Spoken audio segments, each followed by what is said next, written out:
Hello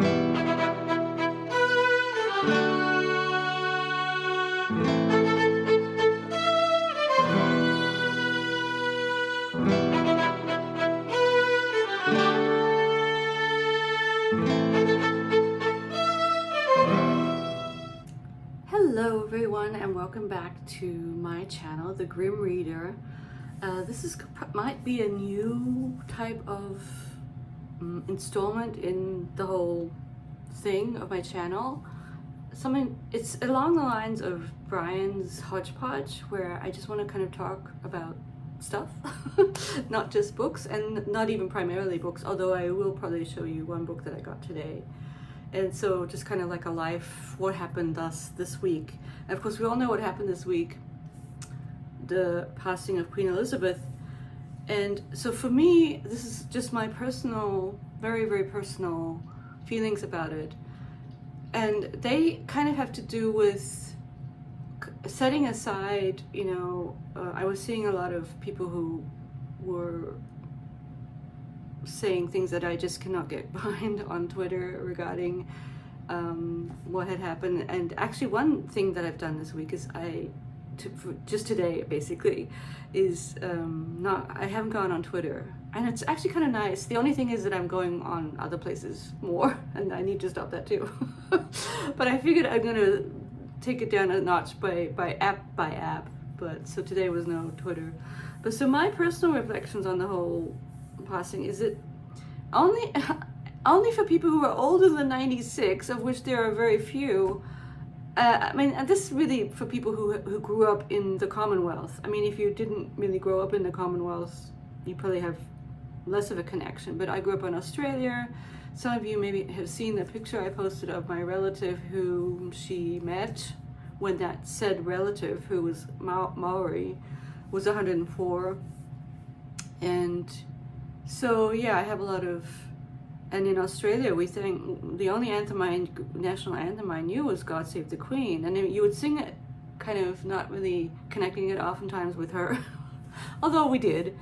And of course, Diana and just the whole family, and it's as if you kind of got to know them as a family. They're sort of like celebrities, and I'm kind of like, I can really understand how, on the one hand, I don't really think people who are rejoicing, that's hard for me to empathize with, although doing some checking up on things, I can sort of see that too. But I can sort of see people who are sad. I mean, it's the royal family. They have this weird presence in your life, and they're not politicians. That's the main thing. She was not a politician. She was the queen. Anyway, so that happened. And so one thing that I got my beautiful 5-year diary that I now feel very happy with. I'm glad. I don't care that it's red and whatever. I was like, I like the little, anyway, I love it. And for some reason, maybe, I don't know what was going on, I decided to start it. I was going to wait until my birthday, which is in a couple of weeks, but I just started it on Monday. Labor Day was my first entry. And lo and behold, that Thursday, the big thing happened. I wrote here, the Queen passed away today. So the 8th of September 2022. So anyway, and I'm really enjoying just writing a few things every day. And this is going to be great. I mean, I'm already kind of looking back. It's only been a few days. So I think this is such a nice idea that you have tell me, I was watching MJ's lovely YouTube chat for small booktubers, and one thing she said to create feedback, to get people to comment, is tell me in the comments whether you keep a 5-year diary. I think someone commented that they keep one that they've made themselves, which that's really great too. Do you keep a multi-year diary that you look back on? Some people, even my mother, she would just keep her diaries and look back on them that way. I mean, but this is sort of special because it's all in one. You have the whole 5 years right there. So I'm happy for that. Moving on to other things. Now, I haven't watched Brian's Hodgepodge, but in the title it did say Rings of Power. So the Lord of the Rings. Now, I haven't really looked as to how closely it's connected to Tolkien, but we've been watching it, and at the beginning I was sort of skeptical, and last night we watched another episode, and I still think there are certain moments in it where I just looked to my husband and I say, cheesy. For example, they go to the edge of the ocean and they say something to the ocean, and it's the kind of scene that if maybe more skilled people could get away with it not being cheesy, but anyway, so there are points where I don't think it's that good, but overall I'm kind of getting into it. Now, I'm not that hard to get into these fantasy things. I liked Wheel of Time on Amazon. I'm excited for the next installment. Tell me if you like that one. I read a couple of the Robin Jordan books, which I thought were long and convoluted, and maybe I should have listened to them like Malazan. Anyway, so tell me how you feel about Rings of Power, and I'll go look at Brian's, what he said about it. And then, of course, there's the House of Dragons, which also hasn't been getting very good reviews. So we're excited for that one, too. We watch all those shows because that's kind of what we do. So tell me if you have watched these shows and what you think of them. If you want to. It's a fun thing to talk about in the comments. Now, in other news, so I was going to try and show my new stationery, which isn't very much. Just 2 things came in. But that's really easy to show on a top-down one, which I may have to splurge on getting a real thing that makes it easy to do top-down videos, because right now I just kind of hold the camera, or I put it on the tripod, but then it's too close. The one you're on a tripod right now, you're actually on a tripod on my beautiful folio editions of the English Civil War, because that's how I raise you up.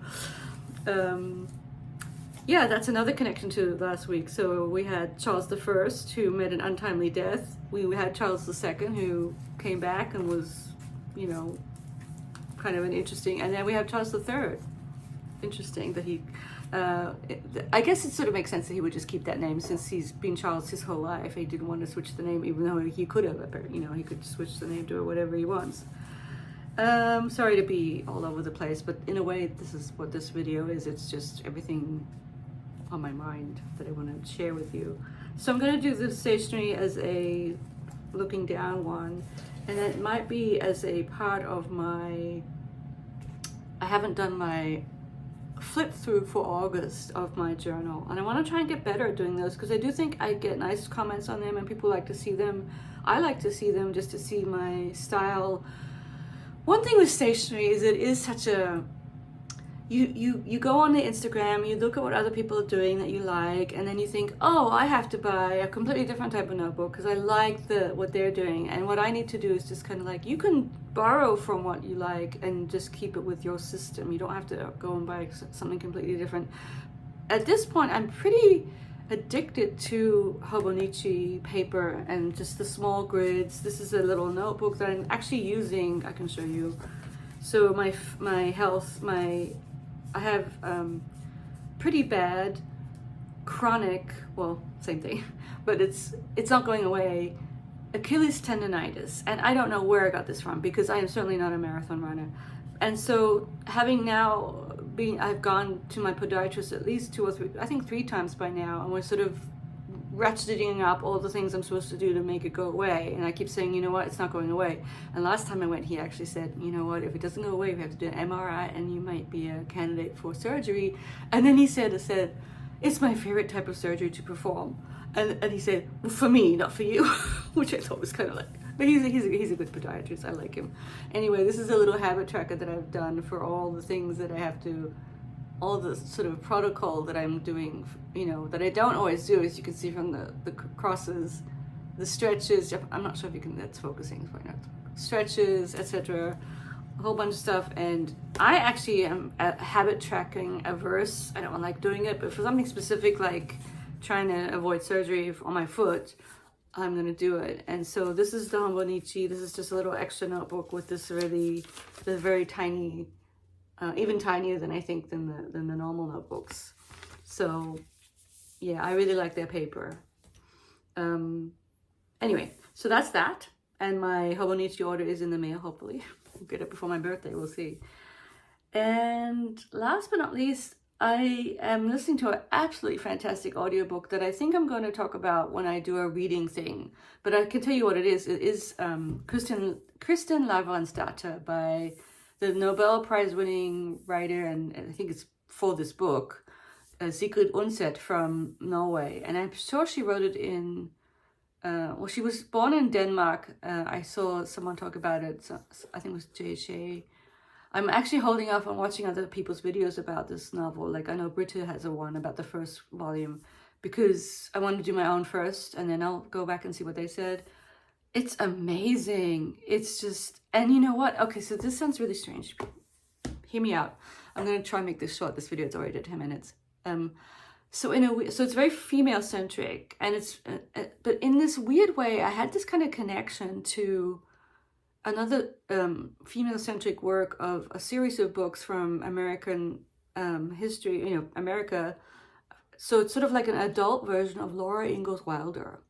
Not quite, but I just had reminiscences of that. So like, I would say if you like the Little House books, not the show, let's not even talk about the show, because the show is not the books. The books are amazing, even though problematic for historical reasons.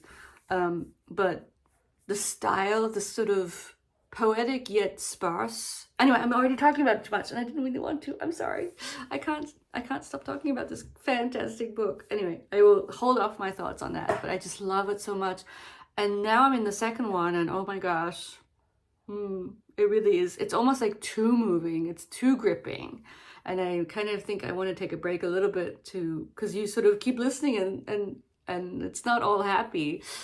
So anyway, it's amazing. I will tell you more about it later on. Well, tell me in the comments whether you keep a 5-year diary or any kind of diary, journaling, and also how you feel about Rings of Power, Wheel of Time show books, and House of Dragons or other shows.